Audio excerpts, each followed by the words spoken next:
सम्माननीय सभामुख महोदय, कानुनको स्रोत बजेट हो।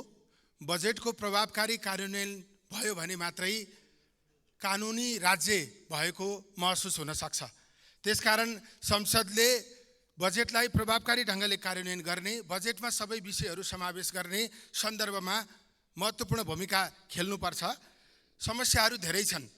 माननीय अर्थमन्त्रीज्यूले नेपालको अर्थतन्त्रका बारेमा यो यहाँभित्र चित्रण गर्नुभएको छ।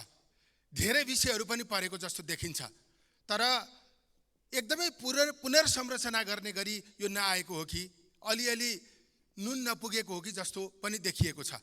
त्यसकारण म के आग्रह गर्न चाहन्छु भने अब तथ्याङ्कले हाम्रो बजेटमा, हाम्रो अर्थतन्त्रमा समस्या छ भन्ने कुरा यहाँ सबैलाई जानकारी छ। यो संसदको विशेष समयमा केही दिन अगाडि मैले पनि त्यो कुरा राखेको थिएँ।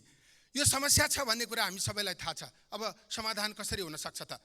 त्यसैले म आग्रह गर्न चाहन्छु, विनियोजन विधेयक 2080 का सिद्धान्त र प्राथमिकताका सन्दर्भमा माननीय अर्थमन्त्रीज्यूले प्रस्तुत गर्नुभएका विषय बुदागत रूपमा नै म केही सुझावहरू यहाँ पस्कन चाहन्छु। उच्च आयातले मुलुक थिलो भएको अवस्था छ। विगत वर्षहरूदेखि हामीले दिगो, फराकिलो एवं समावेशी आर्थिक वृद्धि हासिल गर्ने बाचा त गर्यौं, तर हासिल भएन। निर्यात बढाउने तथा आयात प्रतिस्थापन गर्ने भनेर सधैँ भन्यौं, तर झन्झन आयात बढ्दै गयो। बाह्य क्षेत्रको असन्तुलनले हामीलाई जोखिमको डिलमा पुर्याएको छ।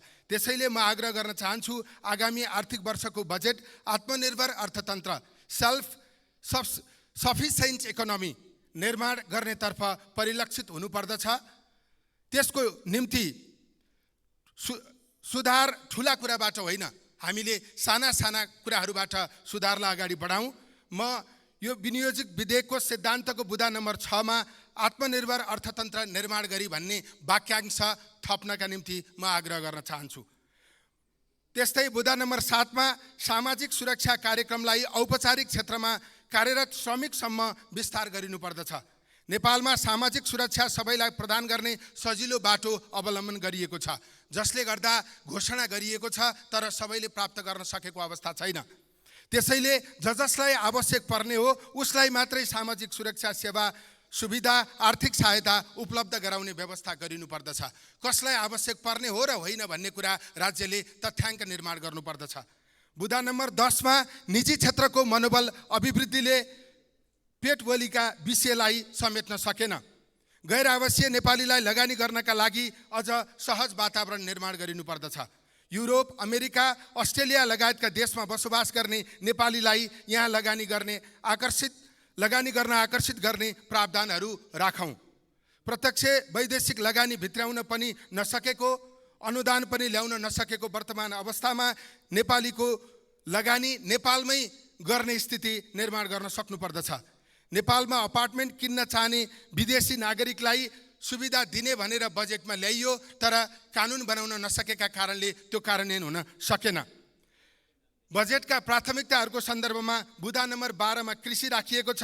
आगामी 2 आर्थिक वर्षमा आधारभूत कृषि उत्पादनमा आत्मनिर्भर हुने र आगामी 5 आर्थिक वर्षमा कृषिमा पूर्ण आत्मनिर्भर भई निर्यात गर्न सक्ने अवस्थामा पुग्ने गरी कृषिलाई पुनर्संरचित गरिनुपर्दछ।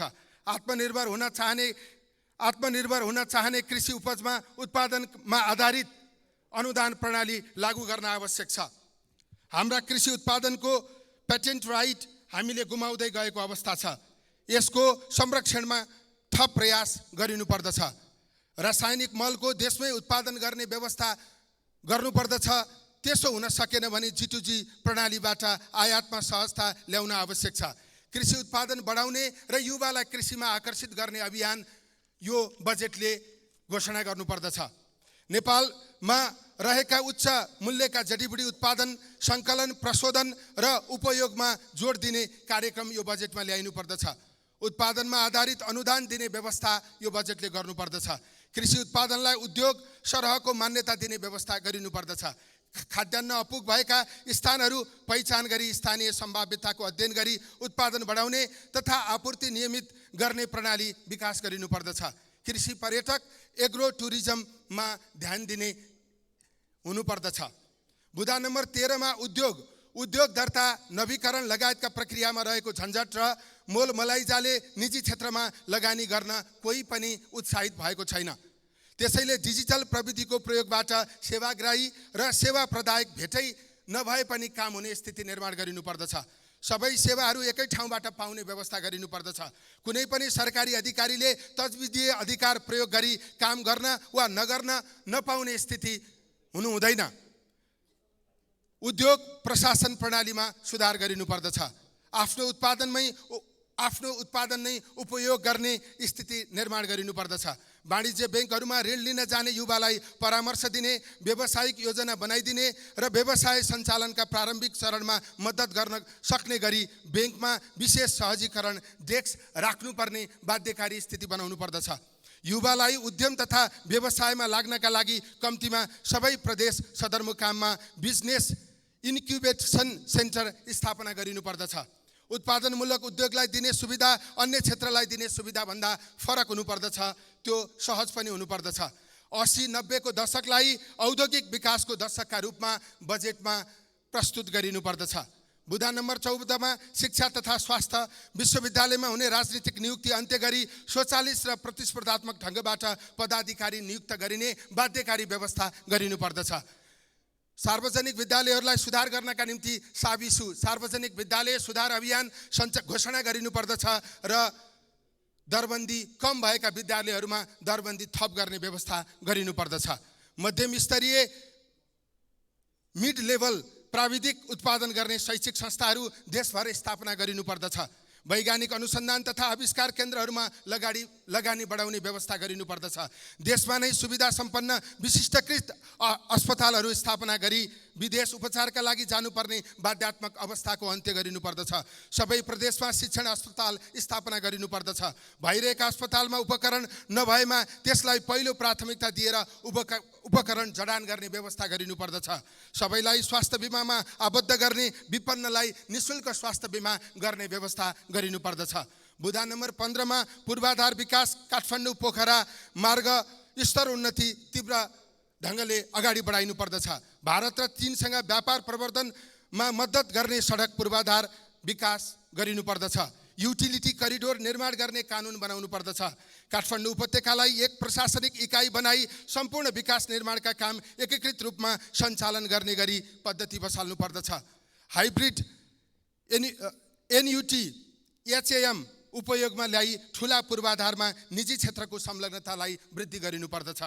बुँदा नम्बर 16 मा ऊर्जा उत्तर गङ्गा जलाशययुक्त जलविद्युत आयोजना जस्ता कम लागतमा सम्पन्न हुने जलाशय आयोजनाहरू अगाडि बढाइनु पर्दछ। जलविद्युत आयोजना निर्माणमा निजी क्षेत्रको लगानी आकर्षित गर्ने नीति लिनुका साथै स्थानीय समुदायले निश्चित प्रतिशत सेयर खरिद गर्न पाउने व्यवस्था गरिनु पर्दछ। जलविद्युतको खपत बढाउन प्रोत्साहित गर्ने नीति ल्याउनु पर्दछ। बुँदा नम्बर 18 पर्यटक 5 वर्षमा नेपाल आउने बाह्य पर्यटकको संख्या दोब्बर हुने गरी पूर्वाधारहरूको विकास गरिनुपर्दछ।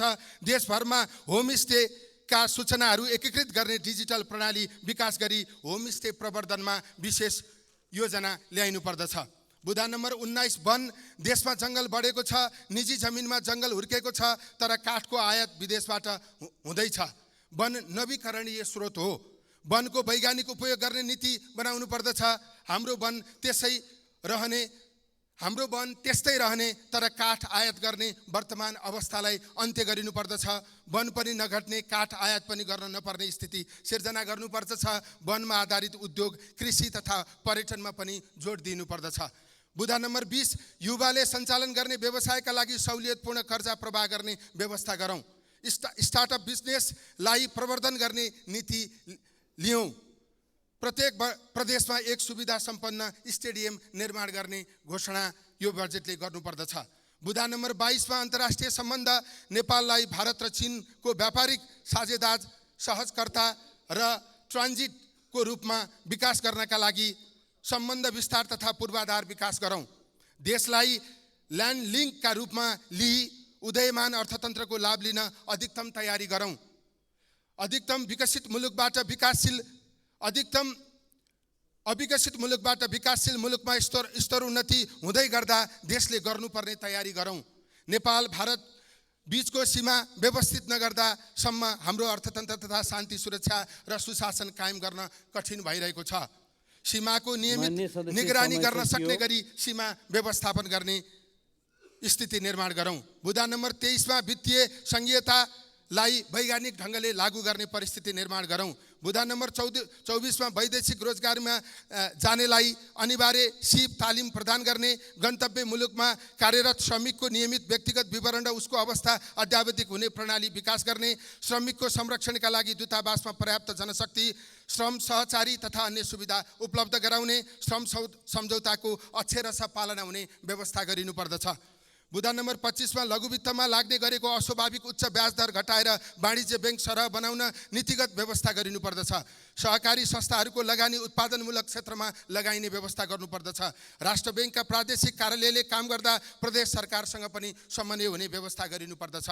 सुशासनको सन्दर्भमा सङ्घ सरकारका केन्द्रीय निकायहरू कतिपय धेरै जसो अनावश्यक छन्, सो खारिज गरी प्रदेश र स्थानीय तहलाई जिम्मेवारी दिनुपर्दछ।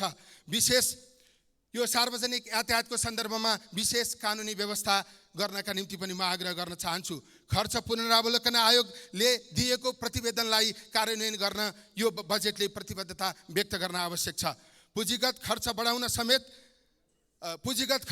बढाएर 60% खर्च हुने स्थिति कसरी निर्माण गर्न सकिन्छ त्यसका निम्ति कानुन निर्माण गर्नका निम्ति म आग्रह गर्न चाहन्छु। सरकारी र निजी संस्था सबैले डिजिटल आर्थिक प्रणाली विकास गरेको हुनुपर्छ। त्यो डिजिटल आर्थिक प्रणाली अनिवार्य गराउनका निम्ति कानुनी व्यवस्था गरिन आवश्यक छ। राष्ट्रिय गौरवका र ठुला आयोजना कार्यान्वयनको लागि छुट्टै कानुन र छुट्टै संरचना स्थापित गर्न जरुरी छ। यो बजेटले त्यो व्यवस्था गर्नका निम्ति म अनुरोध गर्दै अहिले